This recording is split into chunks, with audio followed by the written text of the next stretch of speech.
Okay, so welcome everyone. We're very excited to meet you all today. This webinar brings to light different aspects of women's health in times of armed conflicts from a global perspective and how technology can assist cases of threat. This webinar is a collaboration between MedFemTec and NogaFem. NogaFem is a non-for-profit center for innovation and policy advancement in women's health. We continually promote and raise awareness of the specific measures that need to be taken into account regarding sex and gender in research, services, and technological innovations. You're welcome to visit our website and register for our newsletter. We have 3 speakers today, which I will introduce shortly, and after their talks, we will open the stage for Q&A hosted by my partner and NogaFem co-founder, Dr. Ronelle Bernstein-Klingman. Comments and questions are welcome on the chat. The speakers will answer your questions during the panel discussion at the second part of the event. Our first speaker is Tatiana Kotlyarenko. Tatiana is an international expert and speaker on gender-based violence and human trafficking. She was the advisor on anti-trafficking issues at OSCE Office for Democratic Institutions and Human Rights from 2016 to 2023. She worked on the second edition of the National Referral Mechanism, joining efforts to protect the rights of trafficked persons, a practical handbook, and addressing emerging human trafficking trends and consequences of the COVID-19 pandemic. In response to the ongoing armed conflict in Ukraine, which especially impacts women and children, Tatiana conducted rapid assessment missions and provided recommendations to countries on how to prevent and address trafficking of Ukrainian women and children. In addition, Tatiana works on issues related to sexual violence in armed conflicts. She had been the recipient of the Last Girl Award in 2022 and is a member of the BMW Responsible Leaders. Tatiana will talk today about sexual violence in armed conflicts from a global perspective. Tatiana, the floor is yours. Thank you so much, Dr. Stella, and thank you so much for the invitation to speak on this very important issue. As we sit here today, there are over 110 ongoing armed conflicts, both by state and non-state actors, where women are disproportionately impacted in terms of displacement, sexual violence, access to food, access to healthcare, and vulnerability to human trafficking. Before I continue the discussion on this particular topic, I want to bring us back 24 years to the UN Security Council Resolution 1325. So what the UN Security Council Resolution 1325 on women, peace, and security did was acknowledge the disproportionate and unique impact of armed conflicts on women and girls, called for the adoption of a gender perspective to consider the special needs of women and girls during conflict, repatriation and resettlement, rehabilitation, reintegration, and post-conflict reconstruction. Resolution 1325 was the first formal and legal document from the Security Council that required parties in a conflict to prevent violation of women's rights, to support women's participation in peace negotiations and in post-conflict reconstruction, and to protect women and girls from wartime sexual violence. It was also the first UN Security Council resolution to specifically mention the impact of conflict on women. The resolution has since become an organizing framework for the Women, Peace, and Security agenda, which focuses on advancing the components of Resolution 1325 that I have just mentioned. Now fast track to today, 24 years later, And where there is more recognition of the need to include women in peace negotiations, even though it still stands at 16%, which is minimal, which means that the needs of women and girls are not actually addressed or made a significant focus in any actions with regards to conflicts and peace negotiations. Furthermore, there's been a very little impact in terms of addressing the specific issues related to sexual violence and conflict. Reports of sexual abuse and exploitation by peacekeeping forces continue to rise, despite increased attention to the problem within the UN. And sexual violence and the level of atrocities committed have also evolved, as we have seen on October 7th in Israel, which had the highest level of homicides, in addition to horrific levels of sexual violence and atrocities committed. We have another tool, and all of you have heard of Pramila Paten's visit, which was the setup of the UN office of the special representative of the Secretary General of Sexual Violence and Conflict through the UN Security Resolution 1888, which was a series of resolutions which recognized the detrimental impact that sexual violence and conflict has on communities and acknowledged that the crime undermines peace and security efforts. This resolution signaled a change in the way the international community views and responds to conflict-related sexual violence, which also created the at least assumption that sexual violence cannot be just seen as an inevitable byproduct of war, but rather a crime that is preventable and punishable under international human rights law. In reality, we have seen very little in terms of concretely punishing this crime.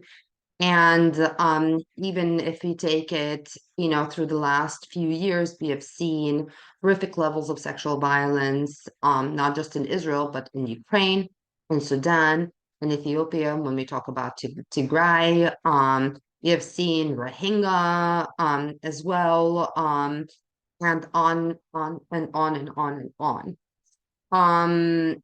And when peace negotiations happen, because they eventually do, both the immediate needs, but as well as long-term needs of women and girls are not addressed. And we're going to talk about a number of these and how they can be addressed, and the need for domestic as well as international protocols that are implementable and not just a beautiful document. And as important as UN Resolution 1325 is, it needs to be implemented cohesively and fully all across. So first, I want to discuss a little bit about what actually happens to women and girls in conflict, and why sexual violence is being used as a tool of war all across, and the different typologies of this as well. During conflicts, we have seen sexual violence as part of conflicts, for, I guess, from the beginning of time, but we've also seen the evolution of this. Whereas before there were specific incidents of this by soldiers, now this has become almost a manual. So if we think about the former Yugoslavia, think of Bosnia and what happened there, those that have perpetrated that crime have taught, for example, terrorist networks and others on how to commit this crime, which the culmination of this, which we have also seen on October 7th here. Whereas there were specific purposes to rapes, for example, whether it is the impregnating women, humiliating populations and such, or terrorizing populations. Some of these have been also genocidal acts. And women and women's bodies have become a part of those genocidal acts against populations. Once sexual violence is committed, oftentimes women face stigma, lack of access to medical care, including, for example, in cases like Congo, severe levels of fistulas, and a lot of shame and inability to have proper reintegration within communities. So they either are faced with two things: complete silence and suffering in silence, including for both mental and psychological issues, or bringing these issues forward, but then in many societies being completely separated from those, dishonored, and having complete inability to move on with their lives whatsoever. So they're sacrificed either way, and a lot of these issues are actually not key issues during peace negotiations because, as I mentioned, very few women actually have an active role in those. When we talk about trauma, there is the immediate trauma that happens post the occurrence of conflict-related sexual violence, but there's also the continued trauma, which also results in severe levels of vulnerability, especially for women and girls. Severe levels of vulnerability to further sexual exploitation and abuse, severe vulnerability to trafficking for both labor and sexual exploitation, and severe vulnerability that may actually travel with them throughout their lives, in terms of acceptance of situations of domestic violence and other detrimental situations, because the trauma is not addressed. This may also go hand in hand with addictions and uses of substances, including alcohol, but also other forms of drugs. And when we talk about actually their needs to address their trauma, they're quite complex as well, because it's not just about having a social worker or a psychologist, it's about having proper trauma specialists that continue to work with them over time, to address their psychological needs as they also develop. Um, these are very rare and hard to access all across, even though there's a lot of knowledge on what is needed. Because when we talk about sexual violence, we're also talking about oftentimes torture. We're also talking about other interwoven issues, health issues that are related to this. So one of the things that you have mentioned is that I worked and developed the National Referral Mechanism Handbook that specifically addresses the needs victims and survivors of trafficking. What it does have is a chapter specifically that addresses the health needs, which are quite reflective also of the health needs of victims and survivors of conflict-related sexual violence. And they're quite extensive. One of the ways that these needs can be foreseen and addressed, as well as forensic evidence can be gathered to prosecute these cases, is through the creation of protocols for situations of sexual violence, so that proper measures can be taken if those occur on a domestic level, so that if those do occur, there are proper referral mechanisms for victims, there are proper mechanisms to collect forensic evidence, and then ensure that there's also justice for the victims. I want to just finish up by talking about the direct interlinkage between human trafficking and sexual violence and conflict. As women are displaced, as children are displaced, as they have suffered trauma, they have lost their incomes in the process and community protection. They become a fertile ground for traffickers. I've seen this in Ukraine, for example. I've seen these in other places.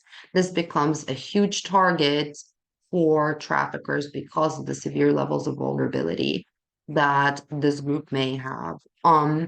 It is important to take that into account, even as Israel is dealing with the aftermath of October 7th. So when we talk about the internally displaced population and their vulnerability due to the levels of trauma suffered, due to what I have seen as the uptick in use of substances in Israel as well, to deal with trauma that has been the direct result of the attack on October 7th. So when we talk about actually solutions here, this is something that is very urgent and essential to take into account. And I think I'm out of my time. So I thank you very much for attention, and I am available to answer any questions that may come up afterwards. Thank you so much, Tatiana. And yes, I encourage you to write your questions, remarks in our chat, and we will address them later. And Tatiana, I also wanted to thank you for the very important work that you're doing, not just the talk, but also for this work. Amazing, super important work. Our next speaker is Carmit Klar Halamish. She's a lawyer and holds a Ph.D. in conflict resolutions. Carmit is the head of the research department at the Association of Rape Crisis Centers in Israel. She holds a bachelor degree in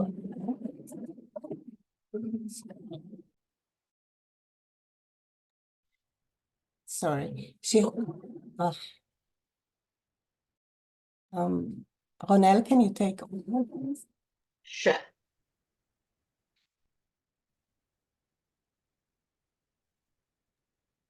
Here, I'm fine. So- Yeah, okay. So Carmit is a lawyer. She holds a PhD in conflict resolution. She's also head of the research department at the Association of Rape Crisis Centers in Israel. She has a bachelor's degree in law and business administration, a master's degree in law, and an additional master's degree in behavioral science. Carmit is behind the two excellent reports that were issued lately on sexual assaults, which occurred on October 7th. And Carmit will tell us about these findings. So thank you, Carmit, and the Association for Rape Crisis Centers in Israel for collecting the evidence and reporting, which is so essential in our effort to combat denial. And Carmit, the floor is yours. Thank you for inviting me to talk about it. I will talk about the report and a little bit about behind the scene, how we started to gather the information. I will share my presentation and the sound. Okay.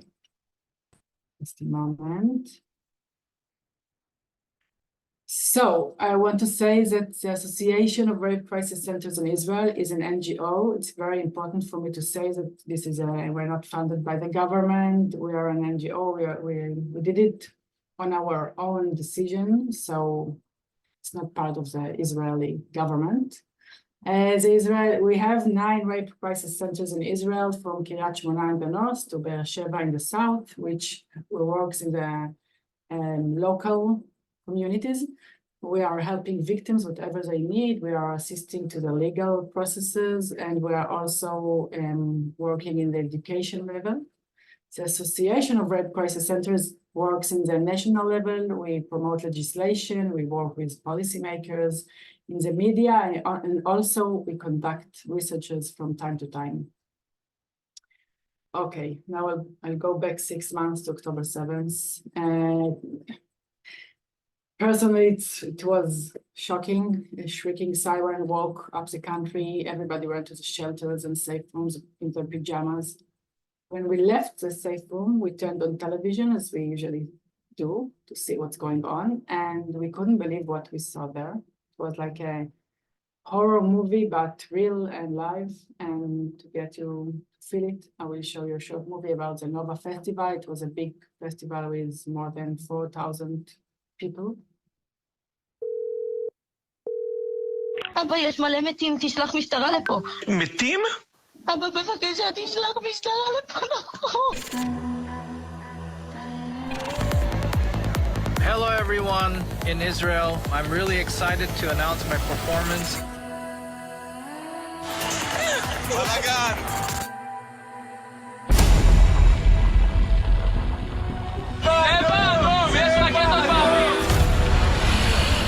תראו שאהבנו אתכם. ולמה תספרו אותי, אני עומד לחוץ.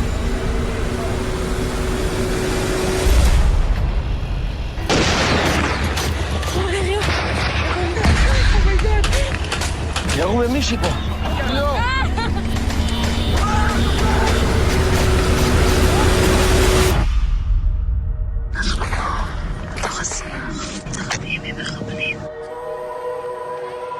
אמא, אבא, אני אוהב אתכם.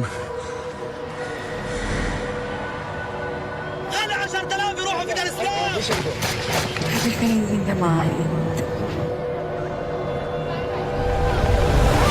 יובלי, לנשום עמוק, להתחבא, להיות פני מתה. תהי מתה. יובלי, תהי מתה.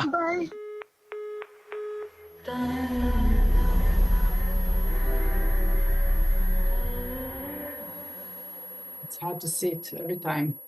So the first thing, no, back. So we realized we're facing a situation we'd never met before. Usually we deal with sexual harassment, incest, date rape, but we never met this kind of things. I can't believe this is Israel, and I can't believe 6 months has passed and the hostages didn't come back yet. So the first thing we did is to seek knowledge. We contacted experts worldwide and imported knowledge to professionals in Israel. We talked to women from Ukraine and former Yugoslavia, and we understood that it will take time for the victims to talk to us, to come forward. And then we started to get calls from professionals and sometimes family members who wanted to know how to deal with the survivors and how to talk to them. And meanwhile, we decided to work on the report, to gather all the information we could get. And it was like bits of information every time, a little bit of information. We gathered it together in one place. And then in February, we published our report. It was a lot of work. And what we actually did is to gather all the information and to look at the big picture, the places where the atrocity took place and the patterns of the atrocities. We took the information from official publication like the Knesset, the IDF, and also we looked for the international media. We interviewed first responders, professionals, and also we had some confidential information that I cannot talk about. We didn't include any videos or movies or any videos or picture because I can know if it's true or not. We know that a lot of things that are not right were published in the first days, so we didn't include it. We analyzed the data and we identified 4 arenas, which is the Nova Festival. It's also the kibbutzim near Gaza, the IDF bases, and captivity. And then we identified the patterns. The same thing happened in different places. So we defined 2 categories. The first one is war rape practices. It is patterns of action used to perpetrate sexual assault during an armed conflict. And the other one is sadistic practices. It's practices characterized by brutal demonstrative features. And I will talk a little bit about each category. I'm sorry that it will be hard, so you can do whatever you need to protect yourself. So the war rape practices. The first one is systematic use of brutal violence to commit rape. We saw the use of guns or knives to threaten women and men and to force themselves. The second one is gang rape. It appears that the sexual assaults and acts of rape were committed by several participants, 3, sometimes 4. There is one case in the Nova Festival. They were standing in a circle and raping someone and passing her from one to another. The third one is rape in the presence of family or community members. Family members or friends were forced to watch sexual abuser under threat. They couldn't help. They just stood there and watched their beloved being raped. The next one is sexual offenses of males. It is very important to say that also men were assaulted. We are talking usually about women, but it's important to notice that also men were abused. The last one is execution during or after the rape. A lot of bodies were found dead And usually after they rape them, they just burn them or shot them. The second category is sadistic practices. And the first one is binding and typing. A lot of bodies were found bound and gagged, sometimes to each other, sometimes to trees, sometimes to furniture. And the second one is mutilation and destruction of genital organs. I'm talking about the deliberate harm to the genital organs of men and women. It includes cutting, shooting, and burning of sexual intimate organs. Next one is insertion of weapons in intimate areas, weapons that were inserted in vaginas, like nails and knives. And the last one is destruction and mutilation of the body. In many cases, alongside the sexual abuse, deliberate mutilation of the body occurs, burning, defacing. It made the identification of the body much more difficult. We know that in Shura camp, it took a lot of time to identify the bodies because of it.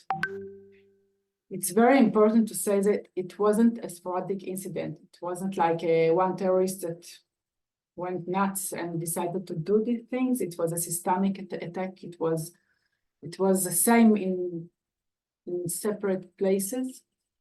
So after we published the report, it got a lot of attention all over the world, and it was mentioned with a lot of media all over the world. And we also talked in front of a lot of countries about it. And I can say that we got a lot of recognition. And I didn't met someone that denied it when I was talking about it. I know that it's not as a common thing. And I want to show you a short movie of Amit Sassana, which is the first victim, hostage, that talked about what happened to her during captivity. So I'll let Amit talk. Hello, everybody. My name is Amit Sassana, and I'm standing outside what used to be my beautiful home until the horrific attack of October 7th occurred. I've been here for 3 times since that shocking day, and each time it's getting harder to comprehend the horrendous crimes that took place here. This was such a beautiful neighborhood to live in, with beautiful, kind, young people that just wanted to continue to live their life in peace. Each time I visit here and realize that I'm the only one from this neighborhood that has returned so far, it just breaks my heart, and in some ways make me feel so guilty that I'm here and they're not. Neither one of us can even begin any sort of healing process before they all return back home safely. We must do everything it takes to make sure they return. On October 7, I woke up to the horrible sound of the thousands of missiles launched from Gaza. It all started at 6:20 a.m. Around 6:45, I started hearing gunshots that kept getting closer and closer. Very soon afterwards, I heard people shouting in Arabic outside my window. I hid in my safe room for about 3 hours until I heard someone knocking on the window of the safe room. I was so afraid that I finally decided to hide in the closet. The entire time I was texting with my friends and family until I realized my cell phone battery is about to run out. 2 minutes after my phone went dead, I heard a huge explosion of a hand grenade that was tossed inside my living room. Immediately after that, someone opened the closet door and dragged me out. At that time, I saw that the entire house was filled with heavily armed men in civilian clothing. And I noticed the house is starting to catch fire. As I was in my pajamas, I took the blanket from my bed to cover myself up. They took me on foot from the kibbutz to the Gaza Strip border. The kidnapping was very violent. I kept resisting until they eventually tied me up by my arms and legs and dragged me on the floor. It took them over an hour to take me to the border. I was beaten up really badly. My entire face and body was bruised and swollen. I was then taken to a house where I was held alone, tied up by my ankle with a metal chain so I could not move at all. Needless to say that I didn't get any medical aid the entire time. I was alone for a couple of weeks with Hamas armed soldiers guarding me the entire time. There was little food. I was kept in the dark and had to ask permission to use the bathroom, even not allowed to close the bathroom door. After that, they moved me to different places with different Hamas guards in each place. All the guards were heavily armed and abused me and the other hostages. I was also held in a Hamas tunnel, 40 meters deep, where there was no oxygen and very little food. The tomb-like tunnel was dark, damp, and felt like if we were buried alive. We were held in such inhumane conditions. No person should ever be subjected to such brutal and ruthless treatment. Being in Hamas captivity means being afraid for your life every single minute. When you are in Hamas captivity, everything is just so fragile. You are constantly on the edge. Things can go drastically wrong every second. You are not allowed to speak, not allowed to cry, and not even allowed to comfort each other when times get really bad.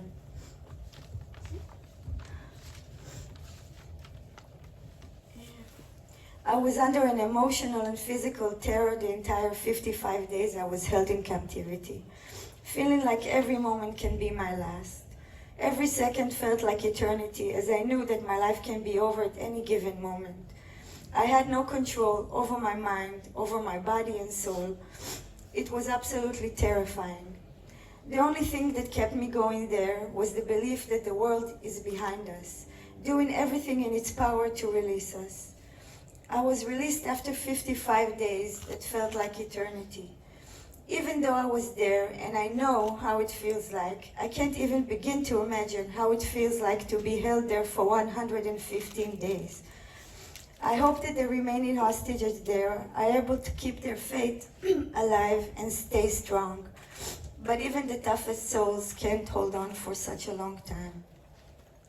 I'm here today to ask you to speak on their behalf and to do everything in your power, even more, to bring them all back home as soon as possible, as every day, every minute, and every second counts, and the time is really running out. Thank you. So it is still running. They are not back. I want to end with a wish. All of them will come home soon. And my mission is to speak on behalf of those who cannot speak or choose not to speak. And I think it's very important to tell the story and to hold the memory and to talk about what happened, especially with all the denial worldwide. Thank you for listening to me. Thank you so much, Carmit, for this, sad documentation. If we want to leave you with a little hope, then we'll turn to our last speaker tonight, which is Sharir-Dolev. She's the founder and CEO of Relyon. She has been active in various associations for the advancement of women for the last 5 years. She holds an MBA with a thesis on gender equality and was selected by Forbes 30 under 30 in Israel. Lee will introduce us to Relyon and how technology can assist women in cases of domestic violence and other threats. Lee, the floor is yours.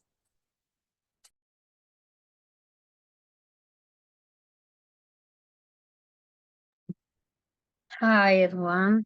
Thank you, Dr. Sela. I'm Lee Sharir, the CEO and co-founder of Relyon, like mentioned. Happy to introduce my company. We are a startup company based in Tel Aviv, Israel. Little bit about us. We have in Israel 2 governmental agreements, one of them with the Israeli Ministry of Welfare, to protect women in violence relationships, which I explain more in the next slides. We are operating 3 continents. One of them is South America, where we had conducted a pilot project with a nonprofit of women that experienced in the past violence relationships in order to make adjustments to our product and to establish it in Mexico very soon. I'm currently in Miami and fly to Mexico next week to start our activities there. We have resellers agreements all over those places. We had, by the day we established the app in Israel, less than a year ago, 12 life-saving cases of women that used our product in real time of emergencies. It can be like a mental emergency and a real life, life threat emergency by next ex-husband or something like this. And our model that implement in the app that I will explain very soon, it's almost in 100% accuracy in event classification. It's more technological aspect of the product, but it means that we train our models to be active in real time of emergencies by voice from the background of the phone. And we had some growth-based users that unfortunately even higher in 2024 since October 7. So this is the basic system methodology, how we work. So we collect data, we buy data, we use voice data that we train. We make our families and friends crazy when we ask them to record for us a lot of different recordings to train our model in the most reliable way. Then we use this data in order to develop models. We have 3 types of models. One of them is the voice algorithm that implemented in the app. It's trained to recognize a code word like help me now. Or in Israel, we say it's a little bit cold here because they don't want us to say like obvious code word. So we can use it as an anonymous code word as well. We have a sound algorithm that can recognize, for example, shotguns. It's not implemented yet in the app, but it's possible to do it for school shooters or that type of use cases that not really active in a lot of places, but in the US it's a huge problem. And the rescue algorithms that we have in project with the IDF in cases of natural disasters to recognize a voice of alive people and to prioritize their rescue first. Since, in a real time of emergencies of natural disaster, for example, a lot of building collapse, you must prioritize alive people first, and it's really hard to recognize who is alive, who needs to be safe first. And unfortunately, a lot of times they prioritize saving of people that can take even 20 hours to rescue one person, and it's not always alive. So this is one algorithm that we are working with the IDF and will be active very soon. All those algorithms implemented is in our system or the app. So the app is basically most for the code words and also, of course, for the rescue, but all the data sends to the system. This system implemented in call centers, for example, like in security company. We are working with the biggest security company in Israel, G1, it's a public security company. And then they get all the real-time emergencies from our users and they operate it. They can send someone and they can call the police and they can call the ambulance, so they know what to do. And they have the like 20 seconds of operating time. So you're never gonna wait for this call, and this is why this type of program is very much attractive for women in violence relationships. So they never need to wait more than 20 seconds by the time they know that someone will be with them on the line and operate all the situation. And then, of course, they operate the first responders. Like mentioned, it can be a lot of types of the first responders as well as family members. So how we started? So we started after one social worker in Israel was murdered by her husband in front of her baby's eyes in her house. They lived in an underground apartment and no one heard her cries for help. And she was dying for 17 hours, just a few steps away from her cell phone. And after we exposed to her story, we thought to ourselves, how come, like, we have Siri and Alexa, so how come her phone couldn't hear her cries and just call for her to help? And this is how we started our activities to develop a reliable voice algorithm that can be implemented in the phone and will automatically do all the operation for you, so you don't need to say, hey Siri, call 911, and then to expose yourself in front of the husband, for example, and if the 911 won't answer in a few seconds, what we're gonna do. So now how it works, it's if I say the code word like help me now, the phone will send my location to the security company, but also to 3 members of my family or friends, and we'll call them one by one. So I know that a lot of people will get my message even if I used only one code word. So we started with conducting a lot of interviews. It was actually just a social venture in the beginning. I was a student, I did my MBA, and I worked for another company, actually a European funded company on a EU program, and I wanted to do it and give it as a gift to the Israeli Ministry of Welfare. I was very innocent to think that they can just take it and implement it and, and save life with it. But we started to interview a lot of women. Like I met personally, I think, with more than 50 women in various relationships to interview them, to ask them what they feel, what they think, what they want. And then we met with a lot of therapists to learn more about this topic. We worked with a lot of Israeli different therapists and the Israeli Ministry of Welfare from the very first steps of the product. And then we tried our MVP with a lot of women and started the program of protecting them. And it was only a pilot for sure for a lot of time. We are operating in the last 3 years, and this year will be the first one that our product actually implemented, not just a part of a pilot program, but as as real product in the market. After I realized they're not gonna just take it as a gift and use it, I understood that we need a business model. So we actually started this company as a startup company and worked with security companies in order to make a win-win situation, because they want to give more reliable products and innovative products to their customers, and we wanted to protect those people and to allow them to use our product if they want to buy it, or they got it from the government for free if they meet the criteria. So this is how we work today. And we knew that we want the technology to be as an enabler, and it's not the goal. So a lot of the things that we do today is with guides and with really, like, you don't need the technology to replace something. The women that we serve are still go to therapy, and still go to continue their self-development, but the technology can help them to feel more safe in some situations that even the police won't answer. For example, if I, as a woman, even if I'm not in violence relationship, I'm afraid to go at night. Like I don't want to go in the streets at night alone. So I can use this service and just make a call, like a video call or a regular call to the security company and get them accompany me. And that's something that the police will never do. They can't just accompany me because I feel afraid now. So it's something that can be used as a service, and the technology can enable it very easily. And okay, the case studies that we have. So today with G1, the security company, we are working with families and lone workers.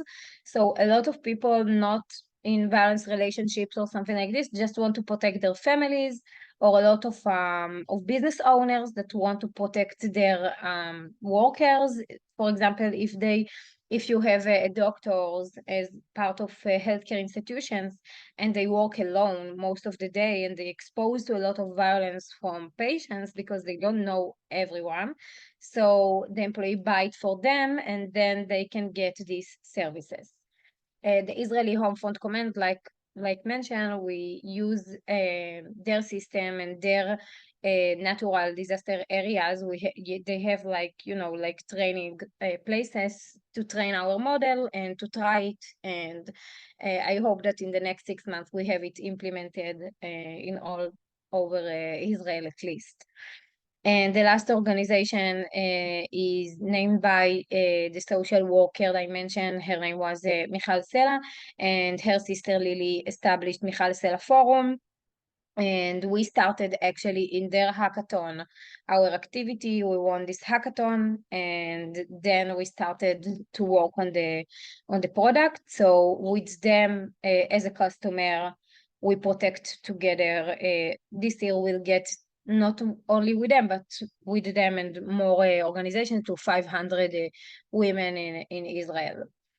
The pilot in Mexico conducted with more than 100 women, and right now in our last steps of this pilot, we already contact a security company, local security company, and they will be the ones that operate the system in Mexico. So in each country that we start our operation in, we are get in touch with security companies, and then we have this holistic method of technology and also a service.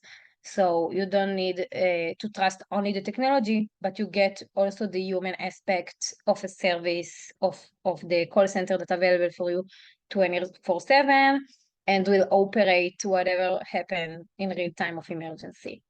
So I want to demonstrate the product. And I don't think you're gonna hear it, unfortunately, but I will explain. So this is actually my computer. I just brought up the app online and the system that already implemented in security companies. So you can see in a second that I will transfer the app to the background of the phone. So I don't need to be inside the app in order to activate it. I just need it to be open on the background of the phone. So as you can see in a second, I open up the app, I have the button, so I can also press the button if I want or to make a video. But if not, I just can move it to the background to say, help me now. You see here the microphone that operated, and then in a few seconds, this is the system that operates in the security company computer. Then I see that here the microphone worked. So after a few seconds, you can see here that the security company got the alert in real time, the location, the phone itself, and the time that the emergency alert happened. So this is how like the simple way of the product works. We have more features like mentions, but this is the basic product that we started with and still operates today. So thank you for your time, and if you have any questions, I'll be happy to answer. So thank you to all our amazing speakers. Difficult times, but I just want to open up the panel discussion by reminding you that April is the month of sexual assault awareness and prevention. So there is no better time to really bring these issues to the fore and to stress how much globally women are at risk. Although we have had our October the 7th, as Tatiana mentioned, there are so many countries in the world involved in armed conflict where women are at risk and are vulnerable. And so it becomes a global responsibility for all of us, not just to raise the awareness, but to create these policies and to implement them in each particular country according to their needs. So perhaps I can start off by asking Carmit and Tatiana, how do you see the shift from policy to implementation? It's very, you know, we see lots of reports coming out and we see a lot of policies being developed. And again, like, how do we ensure that these are not just pretty documents, but that they actually get filtered down to the people on the ground that need to actually implement and use them? Whoever would like to go first. From my point of view, what needs to happen is that we need to have an evidence-based approach, not secondary testimony or something that has been heard or not properly analyzed and interpreted. By having facts in place and evidence in place, we will have much more credibility to address these issues and ensure that there's accountability both within the international community and domestically as well. And one of the things that I've mentioned before during my presentation is the need for protocols, because without protocols, collection of evidence is difficult. Without protocols, services to victims are difficult and not as straightforward as they need to be, meaning that we're also once again not able to collect evidence and testimony that is essential to give fact and credibility on all of these issues, and also a deeper understanding on how to address them going forward. So essentially, if I'm understanding correctly, countries have to sit and develop these protocols. Then they have to ensure that the protocols reach the right people, train them on it, so that should there be an event of an armed conflict or a crisis, people have the protocols, but not only do they have them, they've been trained on them, so they actually know what to do. Absolutely. And it's not that, it is just used for future purposes. It can be used for current purposes, even when a situation of sexual violence and conflict has occurred. Because right now, in case of Israel, for example, or any other case around the world, even when sexual violence has occurred, there's still a line of needs that are long-term, both health needs, protection needs, but also legal needs, and there need to be proper referral mechanisms for all of those. And then there's also a need for justice. So many victims actually have a specific need for justice. And if we do not ensure justice, if we do not ensure prosecutions of these crimes are just going to continue. And this has been the issue, as I've mentioned in my speech, UN Resolution 1325 acknowledges this particular issue. There have been offices within the UN created for this particular issue. No country in the world will say, yes, we like sexual violence and conflict. We are okay with women, children, or men, because this impacts all the categories as we have seen being raped and abused. But the truth is that all of those people, and we're talking about individuals, have specific needs, and those actually need to be addressed in a systematic manner. Not who has access and, say, financial means to get a proper clinical psychologist who is private, for example, or a lawyer, or, is able to have time out to deal with their trauma. There needs to be a system in place for all of these people, that's immediate, midterm, and long-term, because those needs will actually change in time as well. Yeah. Carmit, I'd like to hear your intake on that. Yeah, I can say that we are working on it, and I think that very important is to enable justice for the victims, survivors, and for us all as a community, because we were infected, all of us, and influenced by this situation, the Israeli community at all. And I think that I don't believe in the legal system in this case, because nothing will happen, in my opinion. So we need to look for ways to enable justice as a community and to help their journey of healing. And this is our mission, because we will have to re-innovate the Israeli society. We need to start from zero and to build our community. So this is our first mission, to enable healing of us all, I think. And the other question I had was who are the key stakeholders that you need to get around a table when you're discussing, putting protocols together? And also, Tatiana, you mentioned in terms of peace negotiations, there's a very low percentage of women around the table. So how can we advance this? How can we push this forward? In terms of peace negotiations, I believe you have a rather robust, as we could see here, civil society, women's organizations. You need to insist to be at that table. This is part of that equation, because if you are then responsible with dealing with the consequences of the conflict, you need to be part of the peace negotiation process for that conflict as well. Because you as women can also understand the particular needs of women actually from both sides of the equation Sure. as well. Whether it is Israeli women, but also women in Gaza, for example, the needs of children, which many men will not actually prioritize or take into account.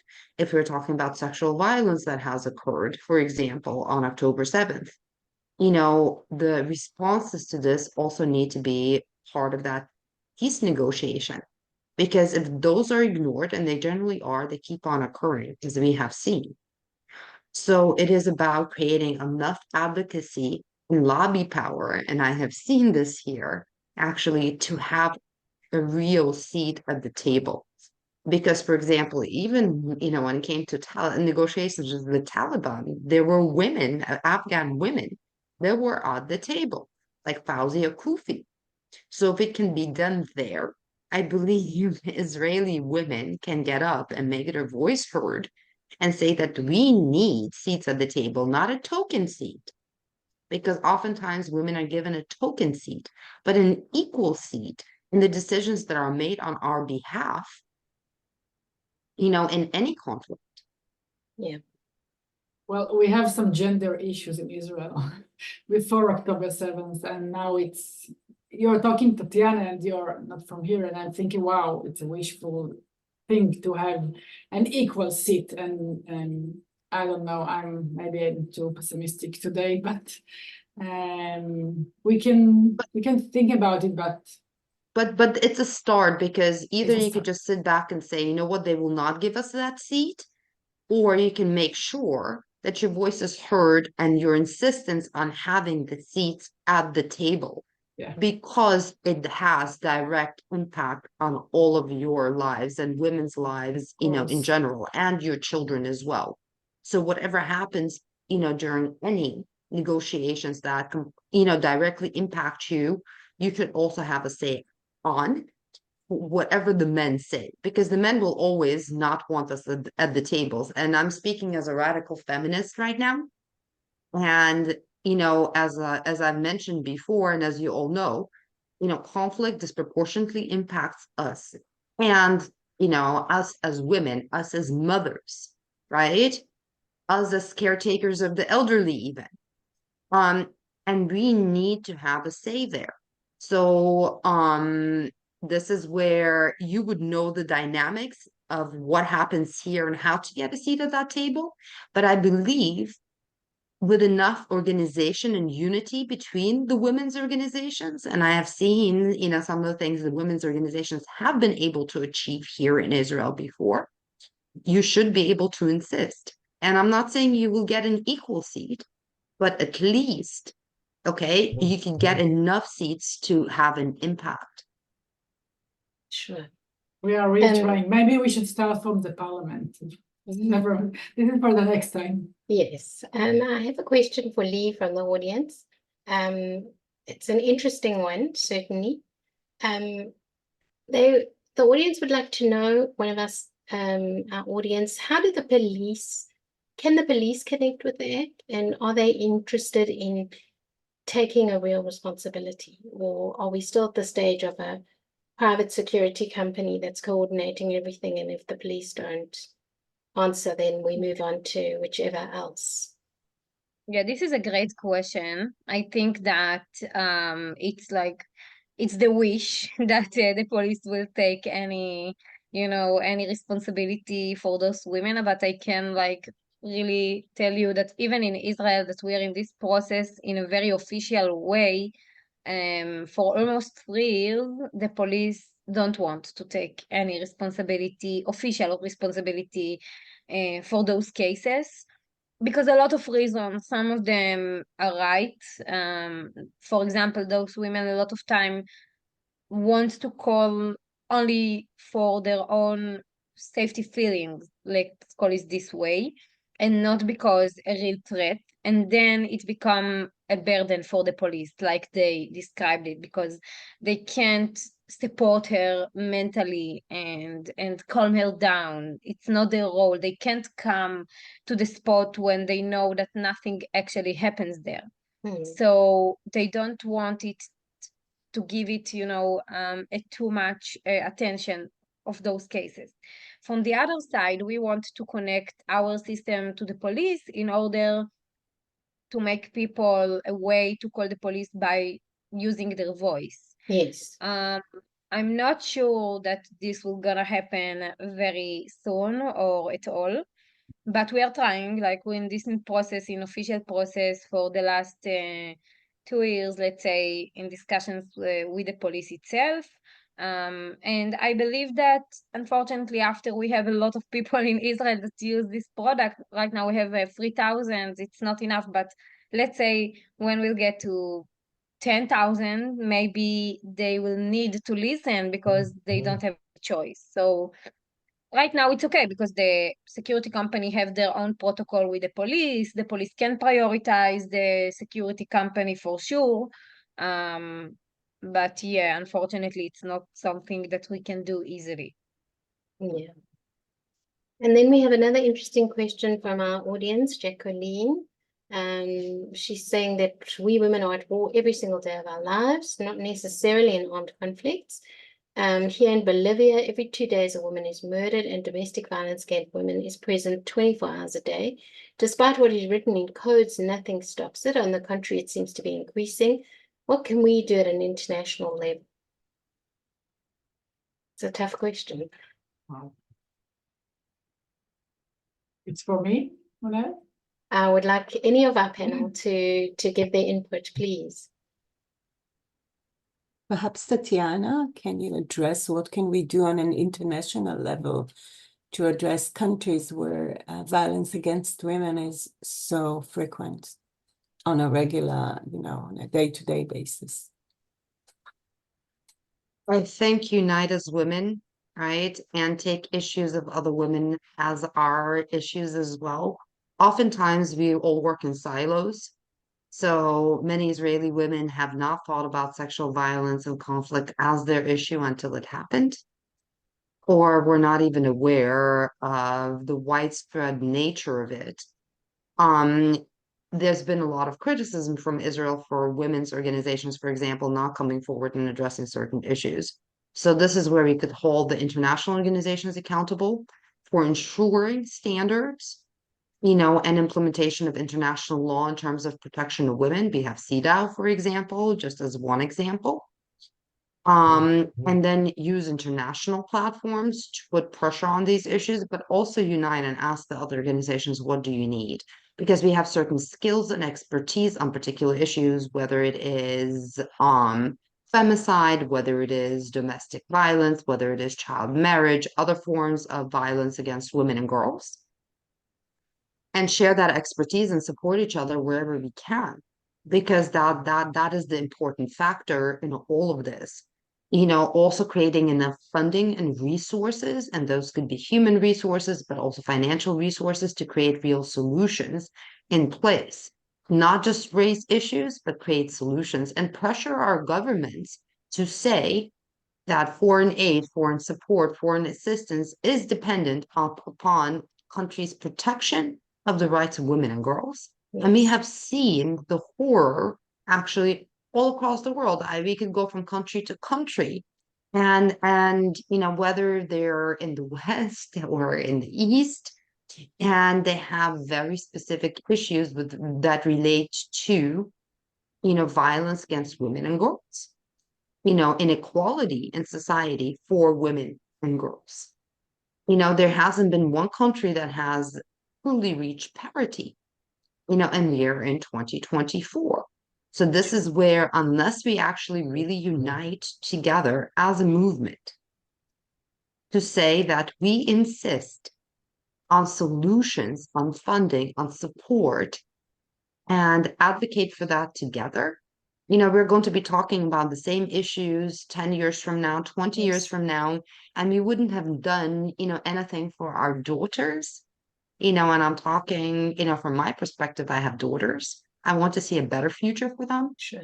And other daughters of other women all across. We are faced with this situation now, but we are also, even sitting here in this webinar, we're also those that are in position of power, right, and influence to impact and change things. It may not be immediate, but it may be a step-by-step process, but we need to take those steps now. And we have seen the impact even of the Me Too movement. Sometimes it's as simple as that, okay, to affect change. Women, not even just organizations coming together and saying Me Too. And we have seen changes in policy and legislation and approaches that have resulted from just those two words. Thank you, Tatiana. I have a question, last question for Lee, because I think this kind of links to, you've got a solution, but it's not being used enough. It's not being used widely enough. It's not accessible to enough women. And how can women's organizations help you to advocate for such technological solution to gain wider access? Great questions. I believe we have an impact program that we can support women organizations for free with a few subscriptions only for the app and not for the service. Unfortunately, the service, of course, costs money, and it's not something that my company do alone. So I think that if the women organizations understand that the technology can be assistant for their women, their customers, their communities, they can definitely use philanthropy money or local government money and budget. That's where I was thinking, the pressure on local government from the organizations to say you have a technology available that can assist thousands of women. Now put it into your budget and then make it accessible to so many more women. Why should it be held in the arms of women or held on the apps of women who can afford to why should it only be that way? Sure, we understand your business model, etc., but the ultimate dream is to expand the technology through governmental support to a whole lot wider. And I think not only governmental, even like social responsibility, a lot of money that a lot of organizations and corporates, like huge corporates, invest every year in a lot of non-profit. I think that a lot of non-profit can actually sell more by using technology and innovation into their programs, and because it's actually very cheap, consider shelter for women. Because a lot of women go to shelters and it's a lot of money, and sometimes they don't even want to go there because they just block their lives, go to the shelter, can't do anything basically. And we have a lot of women that gave up on shelter, but they want to be safe, so they're using the app. It's not hermetic, of course, it's not like they're not exposed, but at least they have something and they don't have to be in the shelter. So So I think our time is coming to a close, and I really would love to say thank you to all our panelists and speakers for their willingness to talk, to raise awareness of difficult issues, but also to really unite us in our mission to bring all this to the public eye, to demand funding, solutions, policy, implementation, and technologies that can really accelerate. And hopefully we're going to be able to look back in a few years' time and say, wow, we really did, advance the needle and push forward, and real progress has been made. So thank you, Tatiana. Thank you, Carmit. Thank you, Lee. And to my colleague, Michal.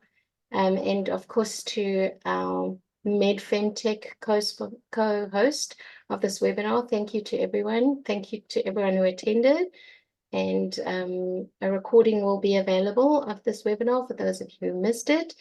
And we wish you a good morning, evening, or afternoon, wherever you are in the world.